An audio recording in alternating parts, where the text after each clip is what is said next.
Hi everybody, Samantha Orvin with the Orvin team at Red Rock Real Estate. I just wanted to make a quick video to help you better understand your property tax assessment. So this document was mailed out this week by the assessor's office, actually the county auditor, and they should be in your mailbox this week. So if you haven't already found yours, then keep an eye out for this. There are a few important details on here that I want to go over with you to make sure you are not being overcharged for your property taxes. So the first thing I want you to look at is up here in this green box, it says market value. So the market value is the value that the county has established for your home. Now in the past, it was really common for that market value to actually be lower than what your property was actually worth. And that's great. All that means is you're paying less taxes. So if you see this number and it's less than what you feel like your home is worth, then no need to do anything unless you want to pay more in taxes. Now, because we've seen appreciation year over year, a lot of people are finding that that number is actually higher than what their home is currently worth.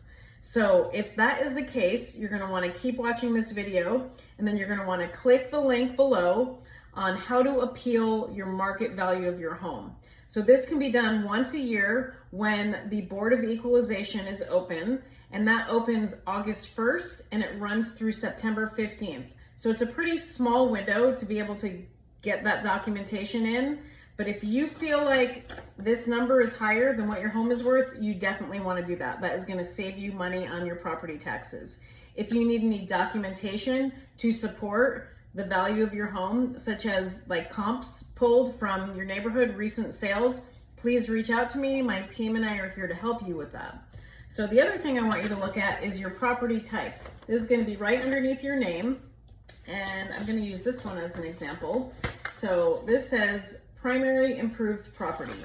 So in the county of Washington, if you live in your home as your primary residence, you actually can qualify for what they call the residential exemption.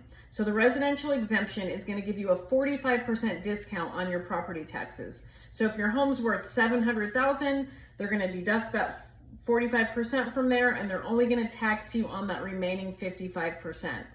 So if you live in your home and this does not say primary improved, you want to get that fixed. I'm going to include a link also in this email on how to update that. It requires you to have your driver's license, your driver's license, the address on your driver's license has to be the same as your primary residence. You also have to have your vehicles registered to that address. So if you have that in place, you can click that link, fill out the application, and get that status changed to a primary improved so you could be saving that 45% on your taxes. Now, if you also own a second home in Washington County that you have a full-time tenant living in, and now it can't be a short-term rental or like a vacation rental property, but if it's a long-term tenant and it's your tenant's primary residence, you can also get that exemption. I will include a link for that. That requires you to upload a copy of the lease, the tenant's name, and the tenant's phone number so they could verify. And once that status gets updated, you will be saving 45% on your property taxes. So a lot of times that gets overlooked. Now I wanted to show you this. This is the form I got. This one's for a rental that we have, and you can see we're getting that exemption. This is for a primary residence. So I noticed when I opened this last night, it says primary improved, but then right above it says non-primary. So I thought that was interesting. I called the county today and I found out that when we moved back into this house, which was, just under 2 years ago, we moved back. That first year we got the primary exemption, but the second year they checked and my husband had not updated his driver's license, his address on his driver's license. So that was then kicking us back out of the primary into that non-primary status. Now I'm glad I caught that because that means that our property taxes would have went from $2,400 and change to over $4,000 a year. So that's a big difference.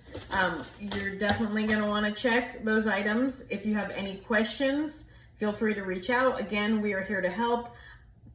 I'm going to include these links, and then I'm also going to include one last link for the property tax relief section that the county offers. Now this is, for example, if you're a veteran and you have over 10% disability, you could get your property taxes exempt. If you're a senior and your income is under their income threshold, you could apply for the circuit breaker, and that could give you an exemption on your property taxes. So lots of good information on that site. Make sure you go through it all, see if there's anything that you qualify to help you save some money. We're here to help. Call, text, email, and we hope you are having a fun and cool summer. It is so hot outside, like crazy hot. So hope you're staying cool, and we are always here to help and serve you, and we're never too busy for you or your referrals. Have a great night.